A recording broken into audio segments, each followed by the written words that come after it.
Please call the roll. Albright. Here? Belleville. Here. Benford. Here. Fuqua. Here. Marquis. Here. Myers. Here. Reed. Here. Please join me in the Pledge of Allegiance. I pledge allegiance to the flag of the United States of America and to the republic for which it stands, one nation, under God, indivisible, with liberty and justice for all.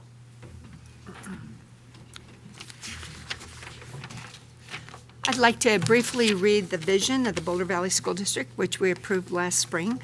We develop our children's greatest abilities and make possible the discovery and pursuit of their dreams, which, when fulfilled, will benefit us all. We provide a comprehensive and innovative approach to education and graduate successful, curious, lifelong learners who confidently confront the greatest challenges of their time. I'd like to start this meeting today with the next item on our agenda would be our superintendent's report. And Bruce? Good evening, President Albright, members of the board. It's great to be with you this evening after our winter break. So I have a number of items I'd like to review with you, and if you have questions about any of these topics, I'd be glad to elaborate further. Maybe the first order or item I'd like to mention is that I had the opportunity this morning to participate in what was billed as the Boulder Talon Gown Forum, and so it was an opportunity for me to participate along with the head of the Chamber of Commerce, University of Colorado Boulder, as well as the city manager, and we presented to a gathering of folks and talked about things that are important to each of our institutions, and also to answer some questions. So some of you were in attendance. Thank you for being there. I thought it was both a fun and engaging session, and hopefully was worth folks' time to attend. So these are individuals who I work with regularly as a part of my job, and also obviously institutions that we collaborate with in our daily work. So the other thing I would mention is that there was an article this morning in the Camera that talked about concerns about enrollment at Louisville Elementary, and Amy Bounds, who authored that article, mentioned in the article that we were going to meet with city staff, and so I just want you to know we did that. Members of our leadership team met with their planning staff and members, city manager and deputy city manager for Louisville, and visited about some of the enrollment challenges for Louisville Elementary School. And we still have about 10% of the students that attend Louisville Elementary that are open enrolled. And so where we are today is that we have we will not have any more open enrolled students join that building because it's at or near capacity. And then we are also going to be able to free up 2 classrooms that will be available for students to be able to use next year, which will help us with our capacity within the building. It will remain one of our largest elementary schools. Crestview would be, I think, the other largest of our large elementary schools. And so so we believe we're, Glenn Segru, who does our planning for us, we believe we're in a good place for the next couple of years with regard to that particular elementary school. Part of what we visited with representatives from the city of Louisville about was, one of the questions was, so what's the capacity in our whole community with our other elementary schools? And so we actually have space available both at Coal Creek as well as Fireside. And so if folks want to attend a Louisville school, then they could open enrolled in one of those others. We also offered, and I think we'll be taken up on this offer, is that if their city commission and or mayor would like to visit about these topics and have some enrollment data, we would be glad to share that with them. As you recall, we met with the city of Louisville 2 years ago, and Chuck Sisk was the mayor at the time. And so as we meet with any of our municipal partners, part of that presentation are the demographics, as you recall.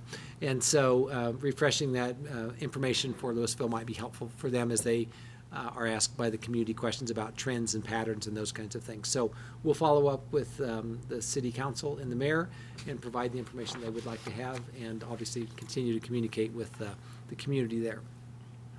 One of the other things I wanted to just mention is that as the legislative session has started, and I serve as co-chair of the Colorado Association of School Executives legislative group. We've had a couple of meetings as we've gotten prepared for the start of the session. You all follow this like I do, not a lot of new legislative activity regarding K-12 yet. There are a few things that are coming out. So it would appear that They're heeding our request that we don't need a lot of new expectations placed on schools right now. That was our message to our delegation in the fall, and so we're hopeful that'll be the case. I think the primary area of work that we'll be doing in this session will be around funding. So we know the governor has proposed to the Joint Budget Committee the increase in funding for schools, a base level increase to match inflation, 2.6% plus growth. So that's what was introduced by the governor in November, still stands. I think many of us believe, Colorado School Boards Association, Colorado Education Association, our organizations, many of us believe there's more money than that available that could be used for K-12 education, pre-K-12, and so I think that's our job, is to figure out how to convince our lawmakers that there's more money available and that it should be allocated to schools. So each of our organizations have indicated that a highest priority would be to buy down the negative factor, and so we've been working, the superintendents and other administrators have been working on proposals that we would like to bring forward in this session. I'll obviously share those with you once we have a little more of the detail worked out and agreement around those. We think a unified voice between all those who have interest in pre-K-12 around school funding issues would be the most powerful message so that we can stay together. I mean, obviously restoring the negative factor over time would replace some of the services and programs that BVSD lost during those years, as well as schools across the state. The state superintendents gathered on Friday, January 3rd, superintendents from across the state, really to have this conversation. We had a great day-long meeting visiting about strategies going into the session and needs of schools. And of course, what we found is we have more in common than we have different, despite the location of the school districts and the size of the districts and the unique populations. But the bottom line is folks just need resources restored so they can build on programs and continue to be successful. So anyway, that's some work we're doing right now and working in the legislative session. Next Tuesday, a week from today, we'll have a work session that will provide an update to you on our work around the strategic planning. We had a day-long session last Thursday with our steering committee, so we'll be prepared to give you an update and also engage in conversation around that. So that's a week from today that we'll be doing that at 5 p.m. Another process I want to mention to you is a part of our ongoing effort to refine our employee selection process. You know that we've introduced a few new things in the last couple of years, and we've talked about those. We're going to maintain those for right now. One of the tools that we added was a program called Applitrack. It is a common electronic application system, so it's what you fill out if you want to be an employee of the Boulder Valley School District, regardless of the nature of work that you want to do. It's where you put the critical employment information, letters of reference, those kinds of things, so an electronic application. A new dimension that we're going to add, and we'll start it as soon as we hire our principals for our vacancies, so that'll be our first hiring for professional staff in the season. We are preparing to do that right now. We've done the advertising. Is that once a candidate is selected for further consideration, so they advance in the applicant pool, then there's a program called HireView, H-I-R-E, View, and what as an applicant, if you're moved to that next level, then you would receive an email from us that says we'd like you to go online and do basically a digital interview. And so it's a video interview. It's probably the easiest way to think about it is like Skype. And so that you would, this is a fairly well-developed program, that you would sign on and then you would respond to a series of questions. In this case, there'll be 5 questions. And then when you do that, it videotapes your responses, so you're responding to that. And then that's stored digitally in a server so that we can access it. There will also be one written response. And so that will allow our staff, our administrative staff, to review these interviews online, so there'll be recorded video interviews. And then, so let's just say we had 15 of those individuals. We want to advance 6, say, to the school-based interview, then they would be able, our staff would be able to review those 15 interviews in this digital video recording format, and then along with paper review and screening, well, not paper, but electronic review of their files. So it'll be one more tool for us to consider candidates as we make the decision of who the finalists or semifinalists should be that would go to the school-based team. So from that point on, our process will remain the same. We'll still do our school-based interviews. We'll have a team, as we've done in the past, in the principal selection of employees and parents and others that will participate in that. So this is another pre-screening tool that we'll use. This particular tool is used fairly widely by industry, nationally, internationally, and some school districts around the country. So we've been learning about it, and we think it'll add a dimension. We will plan to do this with other employees as well, so not just principal selection. So we're working through the process right now about how we'll use it in the teacher interview process, et cetera. So the old-fashioned way to do this would have been to call and do individual interviews or and so on the phone or something. And so this will create a little more flexibility around that. The candidate can sign on and do this interview anytime, 24/7, within the window of time that we provide them to do that. The other advantage is that it is saved. So if they're pursuing another opportunity in the district, then we wouldn't have to have them retake the interview. We'd simply be able to go back and review that. So it's called Higher View. We'll keep you posted, see if it meets our expectations and needs as we go forward.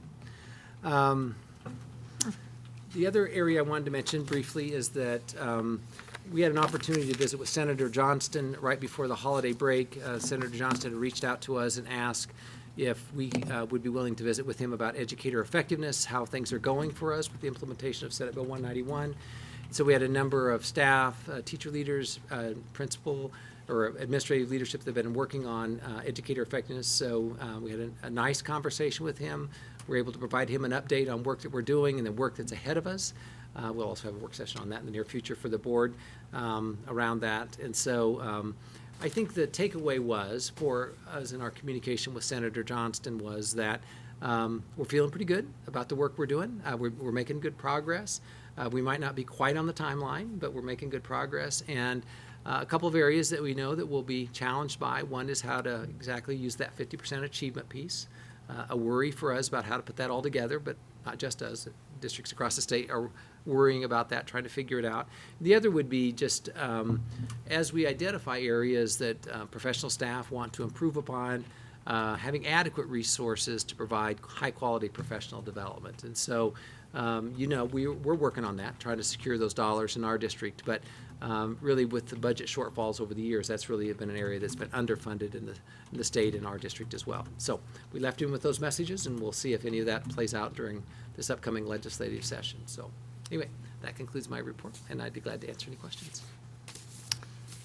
Board members, questions? Shelley? On Higher View, do they get the questions in advance, or they just log on and they have to respond? They do not get the questions in advance. The format is, Shelley, that I personally have done it, so I can speak from experience, is that they do a nice job, I would say, of getting oriented. Deirdre taped a welcome to the candidates, so it's personalized in that way. It's very much looks like a BVSD, so it's not, so it's our logo and those kinds of things. And then there are tips on, if one's never done this before, it can be a little unnerving. And so there's two things. There are like tips to, kind of prepare. And then there are sample questions. So if they want to mess with it, they can, and none of that's saved. And then when they're ready to start, they can. Once they're in, they're in. If they break the recording for, something happens, they can resume it at that place. It'll, if you're question 3 and then for whatever reason your internet goes down or, whatever, the dog's barking, then you can stop and then you can come back and then you start on question 4. So, but they do not see the questions in advance. These are questions that we would call, what we call fit questions. They're pretty open-ended, not that hard to answer if one's ready to compete for a position. So they're the kinds of questions we use when we do telephone pre-screening interviews, really just to kind of get to know the candidate a little bit better, their background, their belief about issues. So not technical kinds of questions, not questions specific to operations of our district, more kind of philosophical and again, what we call fit kinds of questions, but they are not given them in advance. So they're the same for every candidate? They would be the same for every candidate. So if you did your interview, you could go tell someone what the questions were? You could tell your competition if you So wanted. in a short amount of time, everyone could know what those questions are and be prepared Sure. for them? Yeah, I think the need to ask the same questions in a screening interview so every candidate has the same opportunity is important for personnel reasons. Now, when we get to the next level of interviews, again, we use standard questions within that interview process, with the exception that there might be follow-up questions. that we would do that would be unique to that candidate within that next level of interview process. Thank you. Board members, other questions? I had a question about higher review as well. What other districts in Colorado are using, are any other No other districts in districts. Colorado? And to our knowledge, Lori, no other districts in Okay, Colorado. will be use it. Yeah, so Okay. we'll see how it All goes. right. Great, We'll share our success. thanks. You bet. Okay. The next item on our agenda is student communication, and so we'll skip that tonight. And the item after that is public participation, and we do have one speaker. The board recognizes the value of public comment on issues related to the operation of the schools. To ensure that our meeting is conducted in an orderly manner, we ask that persons who address the board confine your comments to matters that are germane to the business of the school district. Speakers on agenda items will be heard first, followed by those speaking on non-agenda items. Please limit your presentation to 2 minutes. If we go over the first hour, which we won't tonight because we have one speaker. Recognize that students often attend or view our meetings. Speakers' remarks, therefore, should be suitable for an audience that includes kindergarten through 12th grade students. The board president may interrupt, warn, or terminate a participant's statement that is unrelated to the business of the district or inappropriate for K-12 students. There's a lighting system on the podium. It starts at green when your 2 minutes start. It turns yellow when you have 30 seconds remaining. It turns red when your time is up. And at that point, we'd like to ask you to wrap up your comment. Our first and only speaker is Brittany, is it Boyd? Vote, sorry, yep. Okay, talking about kindergarten. So Brittany, please, thank you. Alrighty, so I was here obviously last month talking about this, and we all seem to be in agreement. Bruce had contributed that it's a subject that's been visited a number of times over the years. Jenny had contributed that it's clearly not best practice. I certainly appreciated the proposal to talk to state legislators about that. Obviously, that is a multi-year, perhaps never sort of prospect. So I gave you guys this, which has 4 different proposals in it. We had a feeling that the limiting issue was state funding, which seemed to be confirmed at the last meeting. So all of these proposals have complete ability to be implemented and continued through the years without any state funding. So I was wondering if anybody read it, anybody had any thoughts or comments, what our next step would be. Do we have a blessing to move forward with one or more of these? Where do we go from here? And that's it. Well, as a board, we typically don't really respond to people who have ideas, but Bruce, this was on our, we did have a discussion about it last time, and I don't know if you might bring us up to date. Comment. We are still in process and working on this issue with the state legislature. This is actually an active proposal that's being discussed, at least in legislative leadership, as a possibility of funding as soon as this session. So, I mean, obviously, there are no guarantees until they leave town. When is this session? Pardon? When would be this, like what would be the So date? it's happening right now, Oh, this okay. legislative session. And Okay. I mean, I don't want to overpromise this, but what we know from conversations with our delegation and legislative leadership, that for those who believe, and as I mentioned earlier, the governor has a proposed budget for funding for schools, that those who believe there should be more money allocated to schools than what is in the original proposed budget, one of the areas, there are more than one, but one of the areas is to fund full-day kindergarten. And so I would just say it's in discussion, and will be more formally in discussion once they get into school funding and resources available. So that's one issue. The other is a part of our capital improvement planning committee work under the leadership of Assistant Superintendent Don Orr. One of the things we'll look at is our facilities in our district to see what our capacity is to expand kindergarten offerings. In some buildings, we'd have the ability to do that, in others we would not. We are not presently seriously pursuing any form of a tuition-based kindergarten approach until some of these other areas are exhausted. So that, I would say, is where we are today with discussion of kindergarten offerings in the district. Okay, great. Thank you. Thank you for your comments. Thanks. Okay, the next item on our agenda is board communication. Does anybody have anything they'd like to share?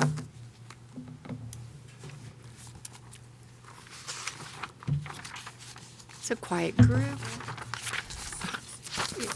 So I will will respond briefly, which is, it's been a month since we've had a board meeting. I did look at your proposals, and sorry, I don't have them with me, and I can't remember, but I do think that an appropriate place for this to be discussed, because I think what your questions were around early admission to kindergarten for students for whom that's appropriate, and the way that the state law currently really limits that, the opportunity to start kindergarten a year early to the top 2% of the top 2%. I mean, just practically nobody.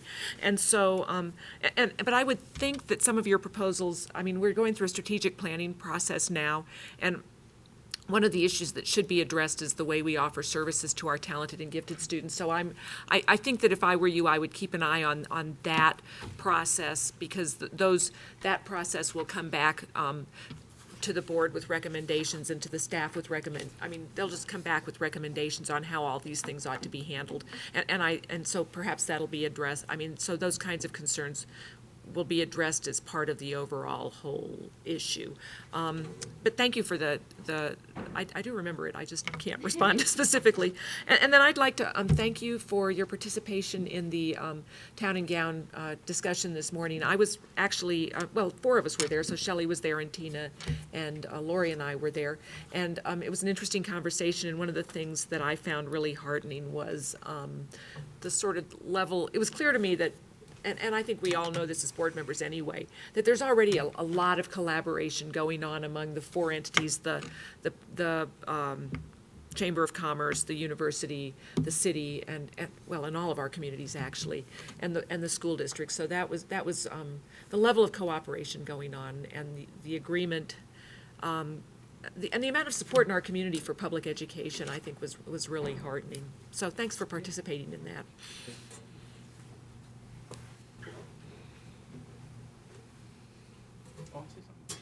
Sam? So I just kind of by coincidence, I think in the last few days, I saw the spectrum of our efforts, or a good example of the spectrum of our efforts to serve our teens and young adults. Yesterday, visiting Halcyon, the day treatment program we have for middle and high school students with severe emotional mental health issues, and was impressed by the commitment of Principal Matthew Dudek, who just deeply committed, as the staff seem to be, to serving kids who are having a tough time, and also in getting them back into their home schools, and keeping the curriculum as connected to what they would be learning at their home schools as possible.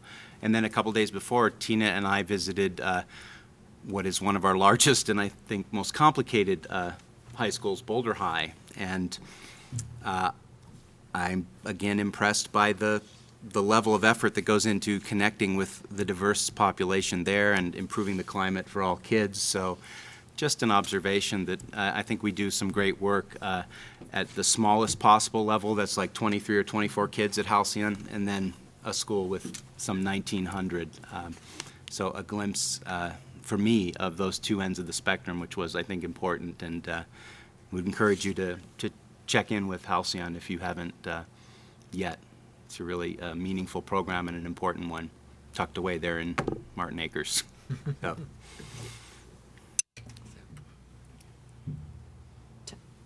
Tom? Sure. Yeah, thank you. So I was able to attend the DAC committee meeting last week, which was a good meeting. Several things happened. There was a literacy update where LLI and reading recovery were discussed and presented in some detail with a lot of good questions, so that was a very good discussion. The budget process, Bill showed that timeline and how we do that, and that's following that, there's a DAC subcommittee on budget, and they have some draft recommendations that they presented with a plan that the full DAC would approve that, and they would come to us as a board by our preliminary, our first work session on the budget this year. So that's the highlights of that meeting. So I certainly encourage them to do that, bring those forward as soon as possible. Just to give you an idea, they're talking about guideline type of things, and that's what we had discussed last year in our meetings about budgets and how they would come to the board. I mentioned that was very helpful for us in establishing the guidelines that we typically will do early along, and then the work goes forward, and the information that we receive later on in the year becomes more difficult to digest because a lot of work has been done prior to that, so I encourage them to get us early input. So, Thanks. Anyone else? I would just like to echo what was said about the discussion today. Thank you for speaking on behalf of Boulder Valley. But it was whoever had that really good idea to bring those four organizations together. I thought it was really good, and I would like to see more of that. It was at a pretty high level, some of the issues, but as we begin to think about how those organizations might work together, I think it can be very impactful. So thank you for moving that forward and talking about it. It was great. It was really interesting. The next item on our agenda are action items with the consent grouping, and I will read them. Personnel items, approval of minutes for December 10th special meeting, December 10th regular meeting, December 17th special meeting, acceptance of donation Broomfield High School, acceptance of donation Lafayette Elementary, acceptance of donation Manhattan Middle School, acceptance of donation Superior Elementary, acceptance of donation Whittier Elementary, approval of policies KBA, KBE, KE, KEC, KF, KFB, and KLMA. Boulder Housing Project Internet Services, new course proposals, resolution regarding notice of meetings for the Board of Education, and then, I'm not sure how to pronounce this, but ZAYO agreement, indefeasible right of use and maintenance. So it's a new word for me. Do I have, phase 2, do I have a motion to? Jim, and a second? Jenny? Is there any discussion, or, let's see, let me ask, does anyone like to pull any items? Are there any questions? Shelley? I have a few questions about the course proposals. The first one is the science, environmental science and sustainability course. I'm confused about whether that's intended to be an elective or a replacement for a full-year lab course like biology, chemistry, or physics. So, Ron, do you want to come up to the podium? So while Dr. Ron Cabrera makes his way to the podium, so the question on the new course proposal around the environmental science and sustainability course, Shelley, is that correct? That's the course? Your question is whether that will be an elective course? Yeah, it says on the summary that it's intended to be a science elective, but then on the actual PDF that describes it, it says that it is like a full year, maybe requirement, I guess. So I'm just confused about what it's intended to be. I'm sorry, Sheila, I had a hard time hearing you. If you could speak up a little bit directly to your microphone, or I can't hear you very well. I was just looking at, actually, I was just looking through that particular documents right now, but. So my first question is it intended to be, it says on the summary here for the board that it's intended to be a science elective. But That's when you correct. actually go to the PDF that describes the course, it makes it sound like it's more like a replacement for a major lab course like biology, chemistry, or physics. And I'm just wondering which it's intended to be, or is it both, or am I not understanding the distinction, or do you understand what I'm asking? Yeah, I get it now. So the intent of the course is indeed to be an elective. However, having said that, it can be an additional lab course because those components are in there. But in terms of the normal sequence that we have in terms of physical science and then biology, I mean, those would be the more prescriptive path. So is it conceivable that someone could say, you know, I've come in from a different school and I've already taken these types of things, and to meet our requirements, can I take the environmental course? And the answer would be yes. So it's in addition to, That's correct. not in place of? Yes. Okay, that's helpful. So the other question I have is, it sounds like it's a brand-new course, and in the write-up, it said that some PD might be necessary for that, and the implication was that one day might be enough. And I'm wondering, is it really true that a course of this nature that includes physical science, earth science, biology, geography, and economics, a teacher could learn that in one day of PD? or, Well, what I can tell you, given the nature of of what we are kind of adding to the knowledge of information that the teachers have, I mean, that's the recommendation that came forward from the Curriculum Council. Now, your insight might be accurate, but I don't know that we know that well enough until we try it out, to be honest with you. Obviously, okay. we want the instruction to be successful and effective. so I guess that leads to my next question. If the materials are coming from a free online course, this Annenberg Learner curriculum, why are we charging a fee for that? Because it looks like we want to charge a fee for this free course. And I guess my other question, when I read this all the way through, is what value is BVSD adding if the teachers aren't, like, potentially well-trained and the course is free? Like, a parent could just go online and get this course for their child and have it, their child take it at their own pace. And I just don't understand how this course really adds a lot of value. Well, so with respect to potential costs of the course, I guess I would say, frankly, we're working off of our current practice. I mean, there wasn't actually any additional conversation with respect to that. So if we need to have another conversation with that, I'm happy to do that. The value that we have is trying to create some other opportunities and options for our students that would otherwise not be available, though. So like if they take advanced or AP biology or something, and they want to take more science, but they don't want to take astronomy or botany, this is another option for them. Okay, well, Yes, that's correct. That's clear to me that adds value. But I just don't understand why we would be charging for a free online class. So that's just a question I have. Okay.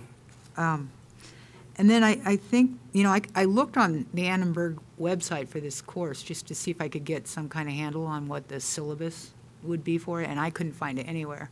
And there's no syllabus attached. So I just think for me it would be really helpful when we do new course proposals if we could see a syllabus. Well, Or I understand. And some more so detail. I will certainly own that one. I mean, I don't know what the past practice has been if you want all the documents that we've had. So just, I guess what I want you to understand, and if this is for your personal interest, clearly understand that. So we've had really, all these courses have gone through a process of being vetted first at the school sites by the folks who proposed it, then gone through the curriculum councils groups to make sure they had merit and meet the standards that we have, and then they went to the coordinating curriculum council to see if they have merit in terms of the K-12 perspective. So a lot of dialogue and discussions gone through to get to the point where we're recommending for your approval. So I was just trying to save you some paperwork on that. So I can certainly forward it to you if you'd like. Yeah, a little more detail would be helpful. Okay, will do. Thank you. So my next question is about the Humanities course. Uh-huh. Typically, in World Lit, Right. students are required to read from many genres, like nonfiction, fiction, poetry, journals, letters, whatever. And in this course, it looks like they're just reading historical fiction, and the 3 books that are required are historical fiction. And I understand that that's what, I guess my question is somebody really going to get a World Lit education from this course? Because they're getting World Lit credit for this course. And it also Correct. doesn't say in here anything about what the history aspect of it is. Is there a standard textbook being used with this course? A history textbook along with the Poisonwood Bible, historical fiction? I guess in both cases, I want to make sure that kids are getting what they need and that they graduate, if they graduate with credit for World Lit, that they actually have had exposure to World Lit. Understood. So with that particular course, it's one that has been, certainly was proposed by a group of teachers who have been piloting that course along the way, and so we're trying to formalize it.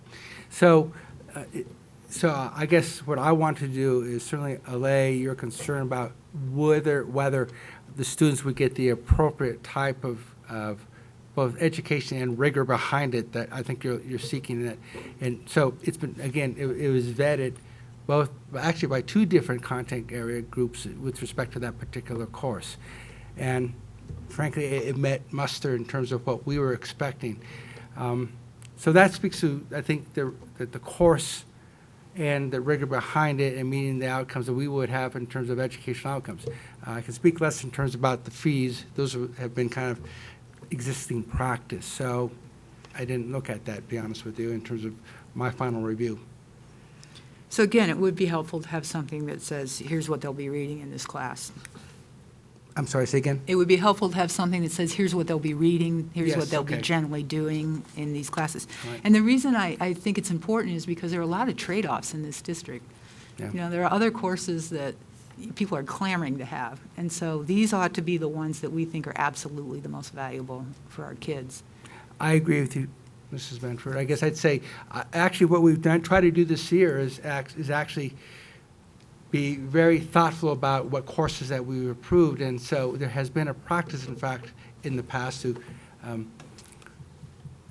be very, what's the right word?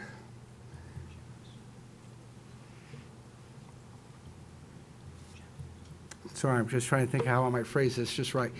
We've had a practice of being, I say, very open to almost any course that came our way. And actually, in terms of what we're trying to accomplish, both in mission and vision, I want us to be much more thoughtful, both in terms of the course and the thoughtfulness behind it, and have a well-conceived essentials document before it comes forward to you. And I think we've accomplished that this year. So I feel really good about the courses that have come forward to the Board of Education. I regret that I didn't give you more detail, and I thought I was being helpful. Well, it's all helpful. It'd be just a little more helpful to have a little more detail Understood. for me. And then my last question is about the peak nutrition course.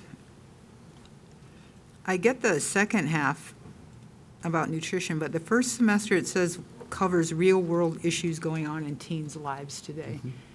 And given the potentially controversial nature of that, it would be helpful to know what that means. Like, what does that include? Right. So just, again, you don't have to tell me now, but Okay. it would be helpful to just have a little more understanding of what we're approving. Understood. Got it. Yeah. Thank Okay. you. Thank you. Sorry. Anything else? Thank you, Ron. Jim?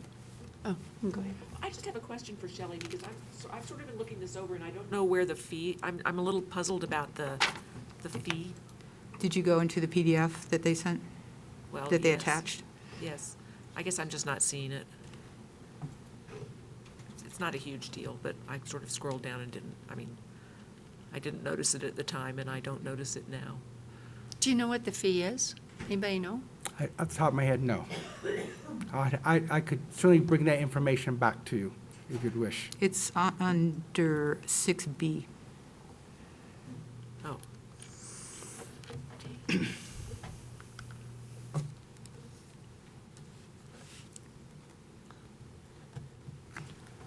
Oh, lab fee. Oh, so we're just talking about charging a lab fee. Okay, I'm sorry. Thank you, Shelley. I couldn't. Any other questions? Okay. What? Anybody have any other questions about this? Okay. I just have a comment. Okay. So I appreciate you providing the detail that we have so many of our wonderful professionals involved in studying these, having great ideas for new courses, and not afraid to bring them forward and say, this is something that, as professionals, as teachers out there, we think BVSD should be involved with.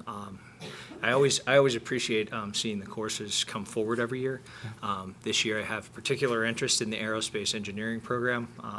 I know Centaurus is experiencing a lot of success with their engineering program, and I know that this was something that they actually were looking to add. Absolutely. For a long time. And glad to know that there's actually more work involved before we see it than I actually had ever realized. So thank you for that. You're welcome. Okay. Yeah. Any other questions? Sandy, would you call the vote? Yes. Yes. Yes.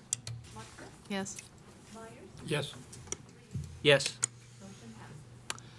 The next item on our agenda is study items for the agenda setting group, which will be meeting in early February, February 8th, I think, or 12th, something. But are there any other items anyone would like to discuss or bring up? No. Okay, I will, I have one thing. I will, because I'm now president, I would like to think about not doing the legislative liaison position. And so we'll send out a note to board members to see if there's anyone here who would like to do that. Jenny will be continuing, so we have continuity and experience, but for someone else, if you're interested, either please talk to me, talk to Jenny, or let me know. Okay, I'll send out a reminder note. Okay, anything else? Okay, so our next meeting is next Tuesday here at 5 o'clock. 5 o'clock here. Members of the Strategic Planning Steering Committee and any member of the public who's interested, but we will have some members of the team that will assist me and also with Deirdre to share.